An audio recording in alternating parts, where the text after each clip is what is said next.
और मैं पहला शायद मुख्यमंत्री हूंगा, मैं पहला जिसने अपने कार्टून की किताब छपवाई। 24 का चुनाव महत्वपूर्ण है, संविधान बचाने का चुनाव है, इस देश के भविष्य को बचाने का चुनाव। और आप देख लेना, जब 7वें चरण में वोट पड़ेगा तो जनता का गुस्सा 7वें आसमान पे दिखाई देगा।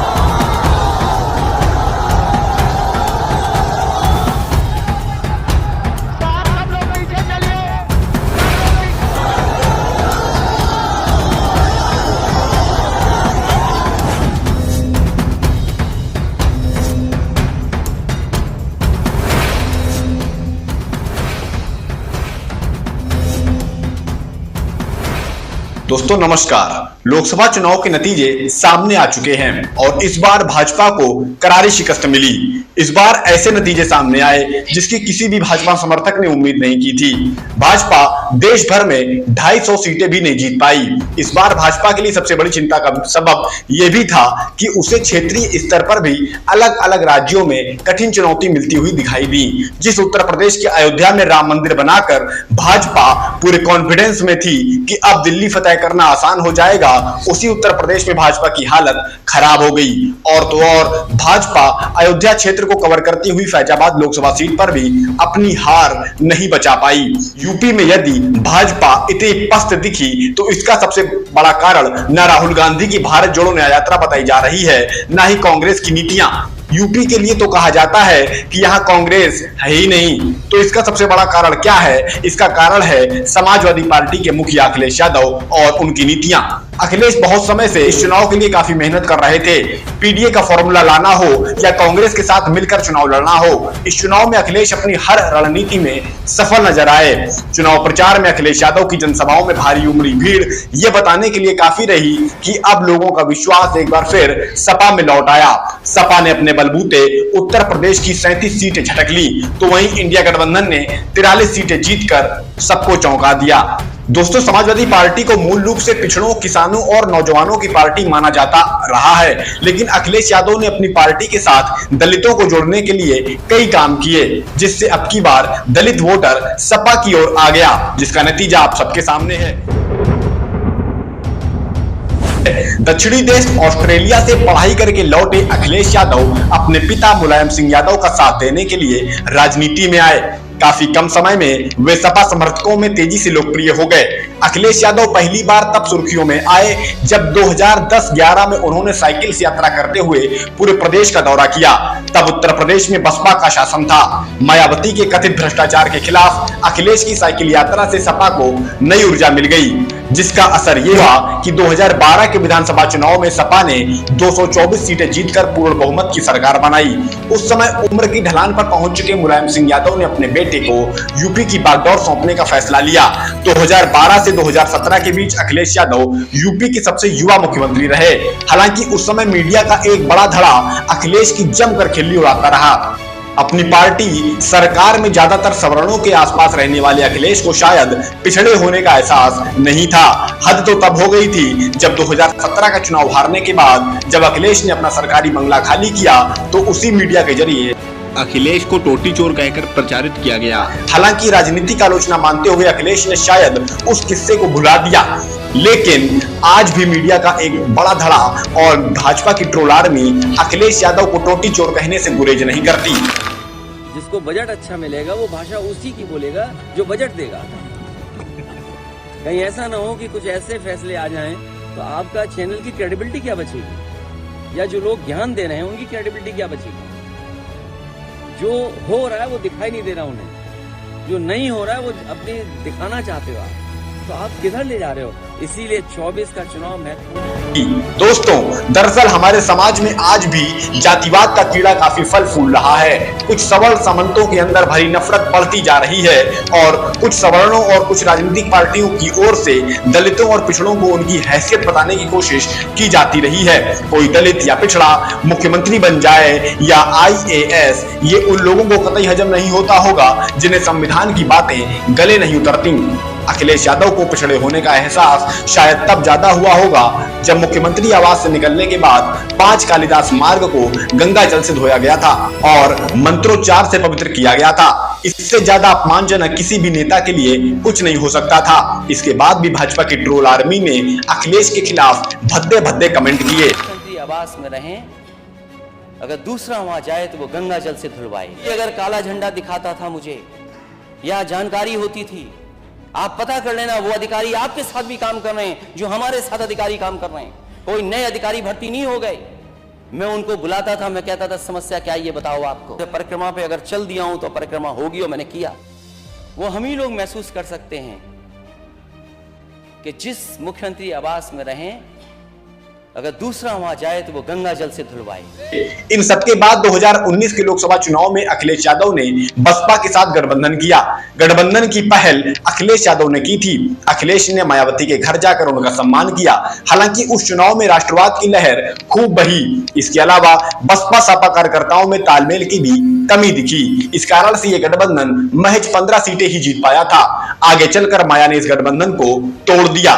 दोस्तों, अखिलेश ने बसपा से गठबंधन किया था तो इसका एक बड़ा कारण दलित वोट बैंक को भी माना जाता है। बसपा से गठबंधन टूटने के बाद अखिलेश ने दलित समाज को पार्टी से जोड़ने के लिए सपा कार्यालय में अंबेडकर जयंती मनाने की शुरुआत की। उन्होंने 2021 में अंबेडकर जयंती के दौरान पिता मुलायम सिंह यादव की मौजूदगी में बाबा साहब वाहिनी का भी गठन किया, जिसमें दलित समाज को नेतृत्व दिया गया। अखिलेश ने अपनी पार्टी के दरवाजे बसपा नेताओं के लिए खोल दिए। इसका असर यह हुआ कि बसपा के कई पुराने नेता पार्टी छोड़कर सपा में शामिल हो गए। लालजी वर्मा, राजा रामपाल, रामचल, राजभर, इंद्रजीत, सरोज, राम प्रसाद चौधरी जैसे कई नेता अखिलेश के साथ आ गए। 2022 के चुनाव से पहले अखिलेश का कुनबा और मजबूत हो गया। अपना दल सुभाषपा, महान दल, जनवादी क्रांति पार्टी जैसे कई दलों ने विधानसभा चुनाव से पहले सपा के साथ खड़े होने का फैसला लिया। सपा काफी आत्मविश्वास से वह चुनाव लड़ी, लेकिन हिंदू मुस्लिम की राजनीति और बेहतर चुनावी प्रबंधन के चलते भाजपा वह चुनाव जीत गई। इस चुनाव के बाद अखिलेश को एहसास हो गया कि वे अपनी राजनीतिक लड़ाई दलितों और पिछड़ों के मुद्दे पर लड़कर ही जीत सकते हैं। 2021 में जिस जातिगत जनगणना के मुद्दे को अखिलेश लपक नहीं पाए थे, अब इस चुनाव में अखिलेश उसी मुद्दे से बनाए गए फॉर्मूले PDA के आधार पर मजबूती से चुनाव लड़े। दरअसल 2021 में बिहार में नीतीश कुमार ने जातिगत जनगणना की मांग उठाई। हालांकि मोदी ने कोरोना के बहाने से इससे इनकार कर दिया था। बाद में 2023 में जब बिहार की नीतीश सरकार ने जातिगत जनगणना के आंकड़े जारी कर दिए, तब पिछड़ों दलितों को हक दिलाने का मुद्दा काफी जोरों शोरों से उछलने लगा। भाजपा इस मुद्दे पर पूरी तरह बैकफुट पर आ गई। माहौल को भांपते हुए अखिलेश ने PDA का समीकरण दिया और ऐलान कर दिया कि PDA ही NDA को हराएगा। आपके ही वोट से नौजवान को नौकरी मिलेगी, आपके ही वोट से आरक्षण बचेगा और हम फिर कहते हैं NDA को कोई हराएगा तो हमारा ये PDA परिवार हराएगा। दोस्तों, अखिलेश यादव की 2024 की मजबूत स्ट्रेटजी की शुरुआत यहीं से होती है। हालांकि 2024 की शुरुआत में ही अखिलेश यादव को एक के बाद एक कई जोरदार झटके लगे।